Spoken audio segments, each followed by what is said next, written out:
Hi friends, welcome to Tech Facts. Today episode number 80 posted on December 25th 2018. Friends ముందుగా మీ అందరికీ Christmas శుభాకాంక్షలు. అందరూ బాగుండాలి, అందులో మనం ఉండాలి. ఇక ఈరోజు మనకి కొన్ని టెక్ న్యూస్లు ఉన్నాయి. న్యూస్ కంటే ముందు ఈరోజు నేను Asus Zenfone Max Pro M2 ఈ ఫోన్కి సంబంధించిన ఒక ఇంపార్టెంట్ అప్డేట్ గురించి ఒక వీడియో చేశాను. ఇక్కడ కార్డ్స్లో ఉంటుంది, ఒకసారి చెక్ చేయండి. అప్డేట్లో మనకి మేజర్గా కెమెరాకి సంబంధించిన అప్డేట్స్ అయితే చేశారు. ఫ్రంట్ కెమెరాలో మనకి ఎలక్ట్రానిక్ ఇమేజ్ స్టెబిలేషన్, అలాగే మనకి పోర్ట్రేట్ మోడ్ కూడా తీసుకొచ్చారు. కాకపోతే కొంచెం ఫోకసింగ్ ప్రాబ్లం అయితే ఉంది. సో దాని గురించి కూడా నేను ఆ వీడియోలో డిస్కస్ చేశాను. ఒకసారి చెక్ చేయండి, ఇక్కడ కార్డ్స్లో ఉంటుంది. ఇక ఈరోజు మనకి న్యూస్ ఏంటనేది చూసేద్దాం.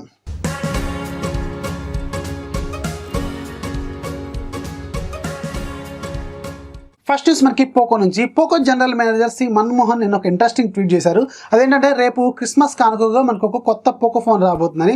కానీ చాలామంది దాన్ని పోకో F2కి సంబంధించిన డీటెయిల్స్ ఏమైనా చెప్తారో, లేకపోతే దానికి సంబంధించిన టీజర్ లాంటిది ఏమైనా రిలీజ్ చేస్తారేమో అనుకున్నారు. అలాగే నేను దాంట్లో ఇంకొక ఆల్టర్నేటివ్ కూడా చెప్పాను. ఇషాన్ అగర్వాల్ ట్వీట్ ప్రకారం మనకి పోకో F1లో బేస్ వేరియంట్స్లో ఆర్మోడ్ వెర్షన్ తీసుకొచ్చే అవకాశం అయితే ఉంది అని కూడా చెప్పాను.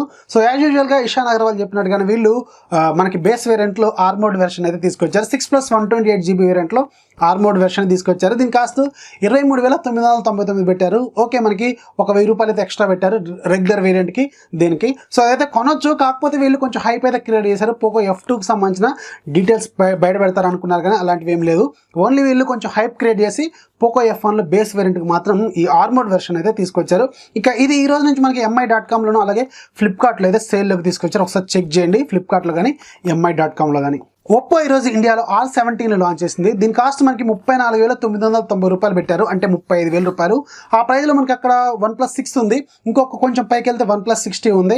కానీ ఆ రెండు ఫోన్స్లో కూడా మనకి స్నాప్డ్రాగన్ 845 ఉంటుంది, కానీ దీంట్లో మాత్రం స్నాప్డ్రాగన్ 670 ప్రాసెసర్తోనే తీసుకొచ్చారు. ఒకవేళ ఇది 20,000 నుంచి 25,000 బడ్జెట్లో పెడితే మాత్రం ఖచ్చితంగా పోకో F1కి మంచి కాంపిటీషన్ అయితే ఇచ్చేది. ఎందుకంటే దీంట్లో మనకి in display finger print censor ఉంది, అలాగే మనకి సేమ్ ఏదైతే OnePlus 60 ఉందో అలాంటి డిజైన్తోనే వచ్చింది. కాకపోతే కొంచెం ప్రైస్ ఎక్కువ పెట్టారేమో నేను అనుకున్నాను, ఎందుకంటే అక్కడ 845 ఉన్నప్పుడు వీళ్ళు 670తోనే తీసుకొచ్చారు.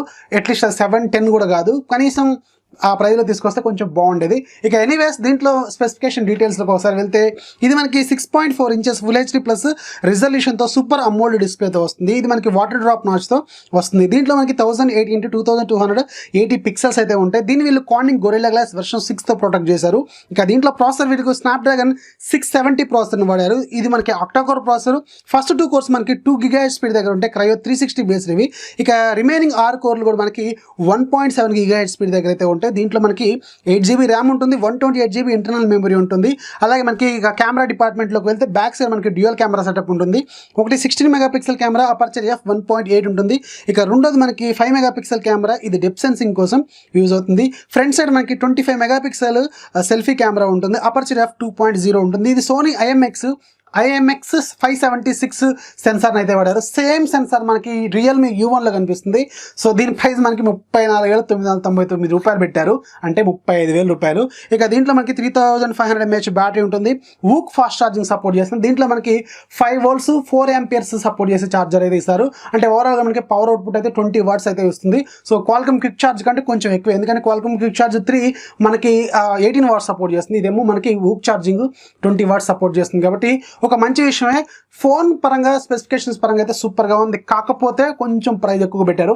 అట్లీస్ట్ 30,000 బిలో పెట్టినా కొంచెం OnePlusకి సేమ్ ఉంటుంది కాబట్టి చూడటానికి కొంచెం బాగుండేదేమో. సో ఎనీవేస్ ఇదైతే మనకి 34,999 పెట్టారు. చూద్దాం ఇది సేల్స్ అవుతాయో లేదో.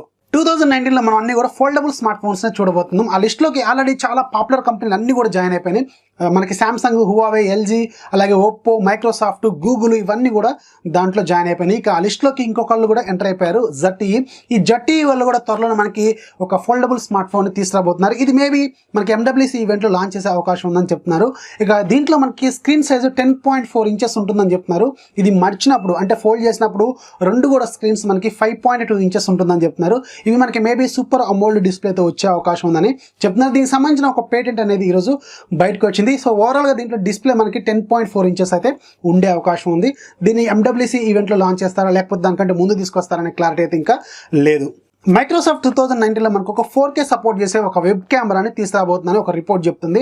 సో ఇప్పటివరకు వాళ్ళవి ఓన్లీ 1080 దగ్గరే ఉన్నాయి. సో 2019లో మాత్రం 4K సపోర్ట్ చేసే ఒక వెబ్ కెమెరా అయితే వీళ్ళు లాంచ్ చేయబోతున్నారని ఈ రిపోర్ట్ చెప్తుంది. ఇది మనకి విండోస్ 10 ల్యాప్టాప్స్, విండోస్ 10 పీసీలు, అలాగే Xboxలో కూడా సపోర్ట్ చేస్తుందని చెప్తున్నారు. సో ఇప్పుడంతా కూడా మనకి గేమింగ్ టెక్నాలజీ నడుస్తుంది కాబట్టి ఇది 4K రికార్డింగ్లో మనకి ఈ లైవ్ స్ట్రీమింగ్ కోసం యూజ్ అవుతుందని చెప్తున్నారు.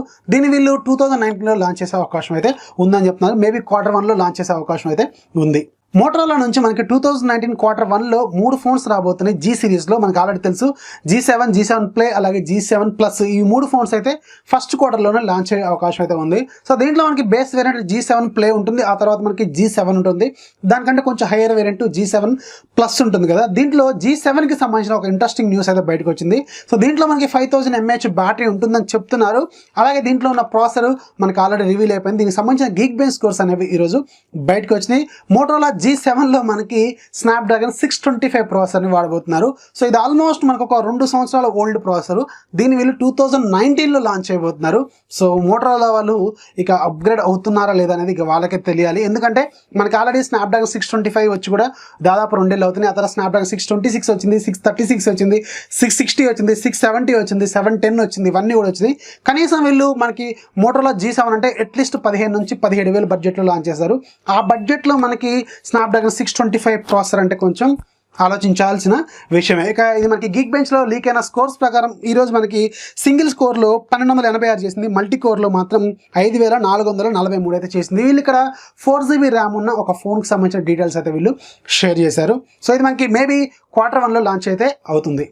నోకియాకి సంబంధించిన ఒక మిస్టీరియస్ ఫోన్కి సంబంధించిన 2 ఇమేజ్లు అనేవి ఈరోజు బయటకు వచ్చినాయి. సో ఒకటేమో బ్యాక్ సైడ్ ఫోటో, రెండోదేమో ఫ్రంట్ సైడ్ ఫోటో. ఇక బ్యాక్ సైడ్ మనకి ఏకంగా ట్రిపుల్ కెమెరా సెటప్తో రాబోతుంది. కానీ ఈ కెమెరా మీద ఎక్కడ కూడా G-Sen రాసలేదు. అంటే మేబీ ఇది ఒక బడ్జెట్ ఫోన్ అయ్యే అవకాశం అయితే ఉంది. ఎందుకంటే వీళ్ళు G లెన్సెస్తో వచ్చారంటే ఖచ్చితంగా మనకి అది ఒక ప్రీమియం క్వాలిటీ ఫోన్ అయ్యే అవకాశం అయితే ఉంటుంది. జనరల్గా మనకి G లెన్సెస్తో 20 నుంచి 40,000 బడ్జెట్లు పెడతా ఉంటారు. ఇక దీని మీద G లెన్సెస్ అని లేదంటే ఖచ్చితంగా ఇది ఒక బడ్జెట్ మొబైల్ అయ్యే అవకాశం అయితే ఉంది. ఇక ఫ్రంట్ సైడ్ డిజైన్లో మనకి ఎక్కడ కూడా నాచ్ అయితే లేదు. పైనుంచి కింది వరకు కొంచెం థిన్ బెజల్స్తో అయితే వీళ్ళు ఫోన్ అయితే చూపించారు. మేబీ ఇది కూడా మనకి Q1లో లాంచ్ అయ్యే అవకాశం అయితే ఉంది. ఇక దీంట్లో మనకి back side triple camera setup, front side మాత్రం ఒక సింగిల్ కెమెరానే ఉన్నట్టు కనిపిస్తుంది. అక్కడ ఫుల్ డీటెయిల్స్ అయితే ఏమీ లేవు. ఈరోజు ఈ ఫోన్కి సంబంధించిన ఒక ఇమేజ్ అనేది బయటకు వచ్చింది. Xiaomi Redmi Note 5 Proకి త్వరలోనే మనకి Android Pie అప్డేట్ రాబోతుందని ఒక రిపోర్ట్ చెప్తుంది. ఈరోజు Xiaomi Redmi Note 5 Proకి సంబంధించిన Geekbench స్కోర్స్ అనేవి ఒకటి బయటకు వచ్చినాయి. ఇందులో ఈ Redmi Note 5 Pro మనకి Android Pie మీద రన్ అవుతుంది. దీంట్లో వీళ్ళు 4GB ర్యామ్ వేరియంట్ని చూపించారు. ఇక సింగిల్ కోర్లో ఇది మనకి 1344 చేసింది, అలాగే మల్టీ కోర్లో మనకి 4882 చేసింది. సో అందులో మనకు చూపించిందేమో 4GB ర్యామ్ వేరియంట్, అలాగే అది Android 9.0 Pie మీద అయితే రన్ అవుతుంది. ఆల్రెడీ తెలుసు Redmi Note 5 Proకి జనవరిలో మనకి Android Pie అప్డేట్ వస్తుందని ఆల్రెడీ ఇంతకుముందు కూడా నేను ఒకసారి షేర్ చేశాను. ఇక ఆల్రెడీ ఇది లాంచ్ అయినప్పుడు మనకి Android 7.1 నోగట్తో వచ్చింది. ఆ తర్వాత Android 8 తీసుకొచ్చారు. ఇక మనకి జనవరిలో మనకి Android 9 కూడా తీసుకొస్తారు. మేబీ ఇదే లాస్ట్ అప్డేట్ కూడా అయ్యే అవకాశం అయితే ఉంటుంది. ఎందుకంటే మనకి బడ్జెట్లోనూ అలాగే మిడ్ రేంజ్ ఫోన్స్లో మనకి ఆండ్రాయిడ్ వెర్షన్స్ అనేవి మాక్సిమం 2 అప్డేట్స్ వస్తాయి, అంతకంటే ఎక్కువైతే రావు. సో Redmi Note 5 Pro యూజర్స్కి మాత్రం ఆండ్రాయిడ్ పైనే లాస్ట్ అప్డేట్ అయ్యే అవకాశం అయితే ఉంది. ఇది మనకి జనవరిలో వచ్చే అవకాశం కూడా ఉంది. గూగుల్ సంబంధించిన వీడియో కాలింగ్ ప్లాట్ఫామ్ Google Duoకి ఈరోజు 1 బిలియన్ డౌన్లోడ్స్ క్రాస్ అయిపోయిందని చెప్తున్నారు. ఇది మనకి 2016లో Google Alloతో పాటు తీసుకొచ్చారు. Google Allo చెప్పుకున్నంత హిట్ అయితే కాలేదు, కానీ Google Duo మాత్రం పర్లేదు, బాగానే కాంపిటీషన్ అయితే ఇస్తుంది. మనకి ఆల్రెడీ అప్పట్లోనే వైబరు, అలాగే IMO, వాట్సాప్ వీడియో కాలింగ్ రీసెంట్గా తీసుకొచ్చారు. అంతకుముందు కొంచెం కాంపిటీషన్ గట్టిగానే ఉండేది, కానీ ఇది మాత్రం మనకి బాగానే 1 బిలియన్ డౌన్లోడ్స్ అయితే క్రాస్ అయిపోయిందని చెప్తున్నారు. అఫ్కోర్స్ చాలా మంది తెలుసు Google Duo కూడా మనకి వీడియో కాలింగ్ క్వాలిటీ, కనెక్షన్స్ కూడా బాగానే ఉంటుంది, అందుకే ఇంత పాపులర్ అయితే అయింది. ఇక ఈ రోజుతో ఇది 1 బిలియన్ డౌన్లోడ్స్ అయితే క్రాస్ అయిపోయింది. 1 బిలియన్ డౌన్లోడ్స్ అంటే 100 కోట్ల కంటే ఎక్కువగానే. ఇది లాంచ్ అయిన 6 నెలలకే 500 మిలియన్ డౌన్లోడ్స్ అయితే క్రాస్ అయిపోయిందని చెప్తున్నారు. రిమైనింగ్ 500 మిలియన్స్ క్రాస్ అవడానికి దాదాపు 1.5 year అయితే పట్టిందని చెప్తున్నారు. సో ఎనీవేస్ ఈ రోజు ఇది 1 బిలియన్ డౌన్లోడ్స్ అయితే క్రాస్ అయిపోయింది.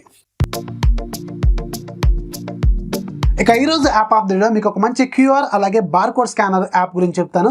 దీని కాస్ట్ మీకు 390 రూపాయలు ఈరోజు ఫ్రీగా వెళ్ళిపోయింది. ఎవరైతే స్టాక్ ఆండ్రాయిడ్ ఫోన్స్ అలాగే బై డిఫాల్ట్ మీకు ఫోన్లో QR బార్కోడ్ స్కానర్ లాంటివి అప్లికేషన్స్ రావో వాళ్ళకైతే ఇది యూజ్ అవుతుంది. సో దీని కాస్ట్ 390 రూపాయలు ఈరోజు ఫ్రీగా ఉంది. కింద లింక్ డిస్క్రిప్షన్లో ఉంటుంది, ఒకసారి చెక్ చేయండి. దీని పేరే క్యూఆర్ బార్కోడ్ స్కానర్ ప్రో.